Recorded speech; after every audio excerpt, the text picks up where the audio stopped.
कविता अपनी सास रश्मि के पास जाती है और उसे खाने के लिए पूछती है। माँ जी, आज खाने में क्या बनेगा? कुछ भी बना ले, सब चलेगा, लेकिन अभी मेरे सर पे मत खड़ी हो। अपनी सास का ऐसा बर्ताव देखकर कविता को बहुत बुरा लगता है और वो बिना कुछ कहे वहाँ से चली जाती है। समय गुजरता है। ऐसे एक दिन रजनी अपनी बड़ी बहू नीलम को आवाज देती है। नीलम बहू, ओ नीलम बहू, जरा एक कप चाय बना दे, सर में दर्द हो रहा है। अपनी सास की आवाज सुनकर नीलम अपनी छोटी बहन के पास बैठी उससे कहती है, कविता, जा जरा माँ जी के लिए ना चाय बना दे, उनके सर में बहुत दर्द हो रहा है। दीदी, चाय बनाकर मैं क्यों दूं? हर चीज तो वो आपको देती है और हर काम में वो आपसे पूछती है। मुझसे तो कोई उम्मीद ही नहीं है उनको, तो मैं क्यों दूं बनाकर चाय? और वैसे भी उनका काम करने से आपको फायदा होता है, मुझे तो नहीं होता ना, तो मैं क्यों ही करूँगी उनका काम। अच्छा, ऐसी बात है तो ठीक है, फिर आज से जो भी माँ जी लाएंगी ना वो पहनना तो छोड़, मैं तो तुझे देखने भी नहीं दूंगी। हाँ दीदी, वैसे भी ना मुझे किसी चीज का लालच नहीं है, और वैसे भी माँ जी कुछ भी लाती हैं तो वो मुझे तो देती नहीं है, आपको ही देती है सब चीज। और हाँ, उनकी पसंद ना आप हो तो उनका काम आपको ही करना चाहिए, मुझे नहीं। हाँ, तो तुझे किसने बोला था कि मेरे देवर से प्यार कर और मेरे घर में बहू बन के आ जा? हाँ दीदी, एक मिनट, आपका देवर मेरे पीछे आया था, मैं आपके देवर के पीछे नहीं गई, और वो भी इसलिए आया था क्योंकि हम एक जैसे दिखते हैं। अरे बाबा, भड़क मत मजाक कर रही हूँ मैं तो। हाँ, वैसे तो कहना क्या चाहती है? मेरे देवर ने तुझसे इसलिए शादी करी क्योंकि हम दोनों जुड़वा बहन हैं, और उन्होंने इससे पहले जुड़वा बहनें देखी नहीं थी। दीदी, उसके बारे में ना मैं कुछ भी नहीं सुन सकती। और रही बात शादी की, तो शादी भी हमने इसलिए की थी क्योंकि हम एक दूसरे से प्यार करते थे। और हाँ, हम दोनों दिखते तो एक जैसे हैं, पर हैं बहुत अलग। अरे बाबा, ठीक है, तू ना बहस मत कर, ठीक है? मैं माँ जी के लिए चाय लेकर आती हूँ, क्योंकि तू तो माँ जी को चाय देगी नहीं। इस तरह नीलम किचन में जाती है और अपनी सास के लिए चाय बनाने लगती है। दरअसल नीलम और कविता दोनों ही जुड़वा बहन थी। उनकी शक्ल तो एक जैसी थी, लेकिन व्यवहार पूरी तरीके से अलग था। नीलम नरम मिजाज की थी तो कविता गरम मिजाज की थी। नीलम की शादी तो उसके घर वालों ने करवाई थी, लेकिन कविता और राहुल एक दूसरे से प्यार कर बैठे थे, जिसके बाद उन दोनों की शादी भी करवाई गई। लेकिन शादी के बाद कविता को ऐसा लगता था कि उसकी सास रजनी नीलम से ज्यादा प्यार करती है। और ऐसे ही समय गुजरता रहता है और एक दिन रजनी अपनी दोनों बहुओं को आवाज लगाती है। कविता बहू, नीलम बहू, जरा हॉल में आना, देखो जरा क्या लाई हूँ मैं तुम्हारे लिए। सच में रजनी, मानना पड़ेगा तुझे, तू अपनी दोनों बहू से बहुत प्यार करती है, तभी तो दोनों के लिए इतने महंगे महंगे हार लेकर आई है। अब जो भी हो, यही मेरी बहू है। अब अपनी बहू से प्यार नहीं करूंगी तो क्या तेरी बहू से प्यार करने जाऊंगी? मैं इन दोनों को बहुत प्यार से रखती हूँ और इनका बहुत ख्याल रखती हूँ। वैसे मेरी खुद की बेटी होती तो उनके लिए भी तो मैं करती ना। अब ये मेरी बहुएं हैं तो इनके लिए भी तो करना फर्ज बनता है मेरा। इनके जो भी सपने होंगे मैं सारा पूरा करना चाहती हूँ। भगवान तुझे हमेशा ऐसे ही खुश रखे। अरे तेरी बहुएं तो खुश नसीब हैं जो तेरे जैसी सास मिली है। पड़ोसन और रजनी आपस में बात ही कर रहे होते हैं कि तभी नीलम और कविता हॉल में आती है, जहां वो अपनी पड़ोसन और सास रजनी को देखकर उनसे सवाल करती है। जी माँ जी, आपने बुलाया? हाँ बेटा, तेरी सास ने तुम दोनों को एक साथ बुलाया है। कविता बहू, नीलम बहू, तुम अपनी आंखें बंद करो, मैं तुम्हारे हाथ में कुछ देना चाहती हूँ।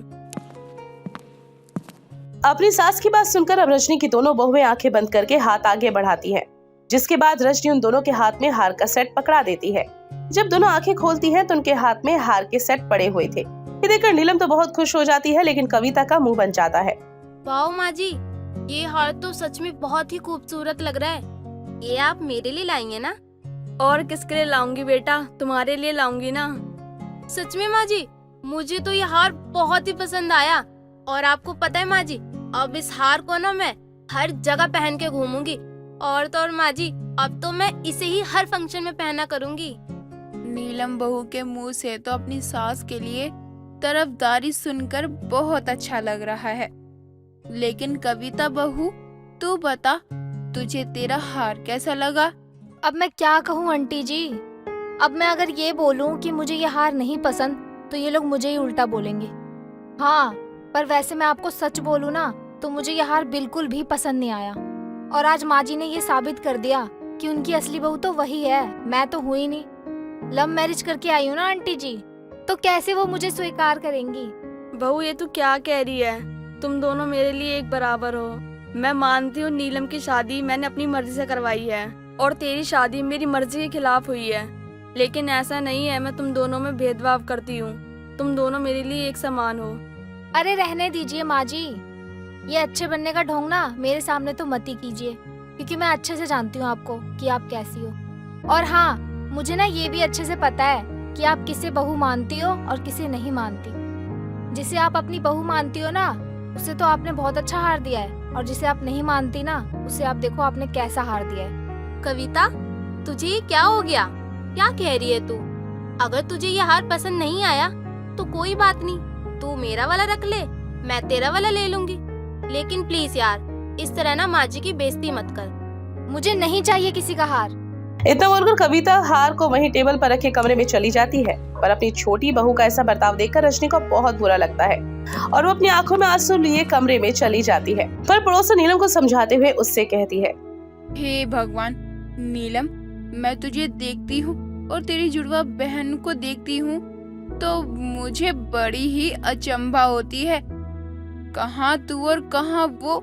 अरे तू अपने व्यवहार से कितनी भोली और अच्छी है, लेकिन तेरी बहन, राम राम राम, भगवान ऐसी लड़की और बहू किसी को भी ना दे। नहीं आंटी जी, कविता ऐसी नहीं है, वो तो बहुत ही अच्छी है, पर पता नहीं वो इस समय क्यों चिढ़ रही है।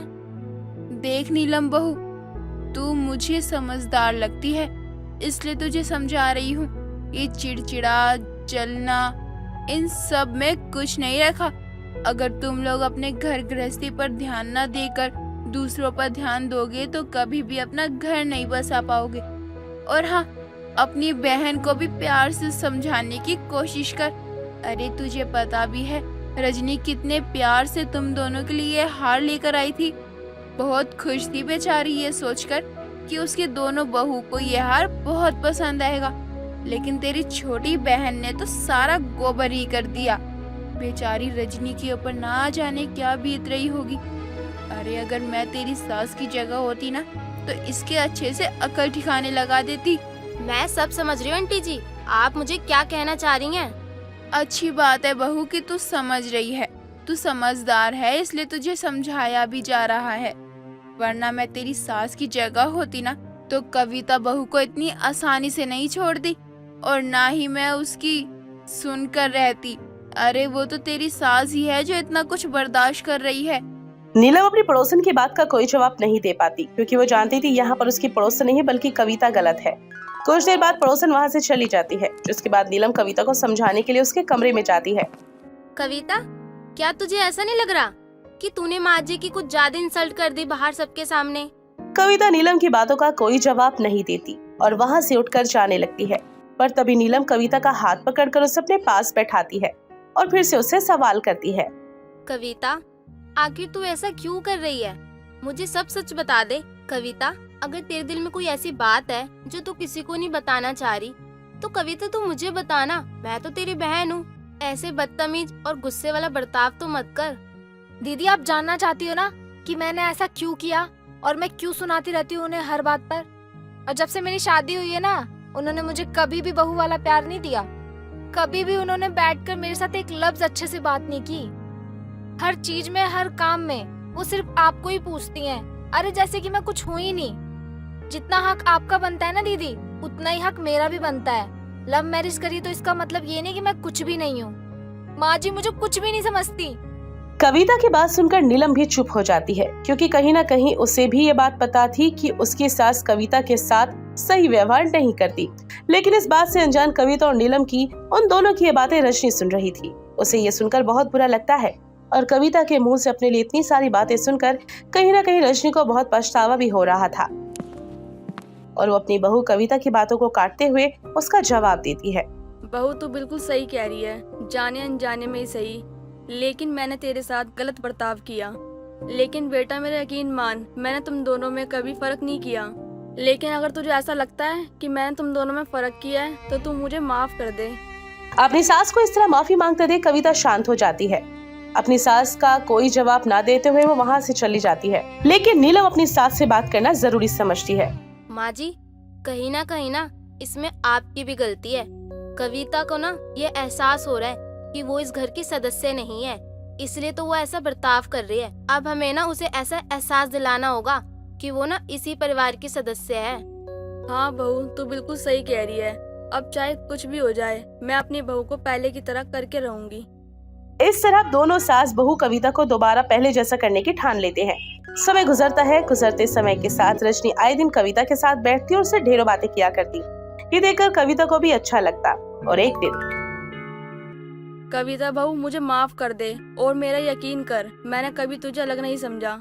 हाँ, मैं मानती हूँ कि मैं हर चीज में नीलम बहू से पूछती हूँ और हर काम में उसको आगे रखती हूँ, लेकिन बेटा यकीन मान, मैंने कभी तुम दोनों में फर्क नहीं किया। अगर तुझे ऐसा लगता है तो मैं हाथ जोड़ के माफी मांगती हूँ तुझसे। माँ जी, आप इस तरीके से हाथ जोड़कर मुझसे माफी मत मांगिए। आप मुझे शर्मिंदा कर रही हैं।